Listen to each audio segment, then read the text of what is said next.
اگر اللہ کے ساتھ تعلق ٹھیک نہیں ہے تو کوئی انسانی تعلق آپ کا خالی پن دور نہیں کر سکتا۔ اگر اپنی زندگیوں میں خوشی لانا چاہتے ہو تو برداشت کرنا سیکھو۔ ہم اللہ سے محبت کے دعوے تو کرتے ہیں مگر محبت کرنا نہیں آتا۔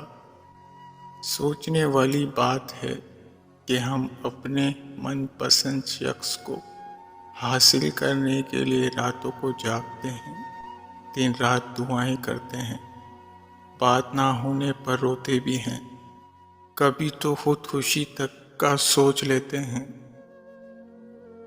مگر کیا ہم اپنے اللہ کے لیے راتوں کو جاگے، کبھی اللہ کے لیے تڑپے، اللہ سے کہا کبھی کہ اللہ اگر میری بات نہ ہوئی، میں سجدہ نہ کر سکا تو ناراض ہو گیا تو میں مر جاؤں گا۔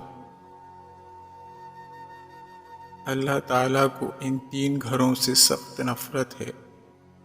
جس گھر میں عورت کی آواز مرد کی آواز سے اوپر ہو جائے یعنی تیز ہو جائے، اس گھر کو 70,000 فرشتے سارا دن کوستے ہیں۔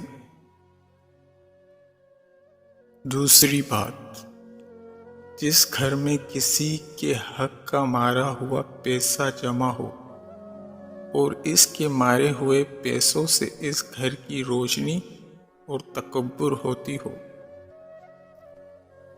تیسری بات، جس گھر کے لوگوں کو مہمان کا آنا پسند نہیں، حضرت جبرائیل علیہ السلام فرماتے ہیں اس گھر کی نمازوں کا ثواب فرشتے لکھا نہیں کرتے۔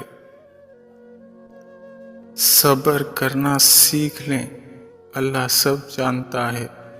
وہ جانتا ہے کہ آپ کب اور کن وقتوں سے گزر رہے ہیں۔ یقین کریں وقت بدل جائے گا کیونکہ تبدیلی کائنات کا اصول ہے۔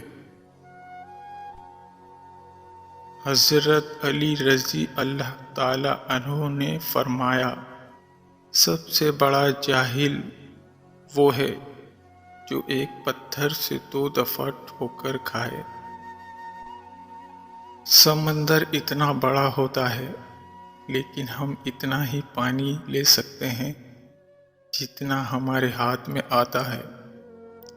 اسی طرح اللہ تعالیٰ کی رحمتیں لامحدود ہیں لیکن ہم اتنا ہی پانی لے سکتے ہیں جتنا ہمارا ایمان ہوتا ہے۔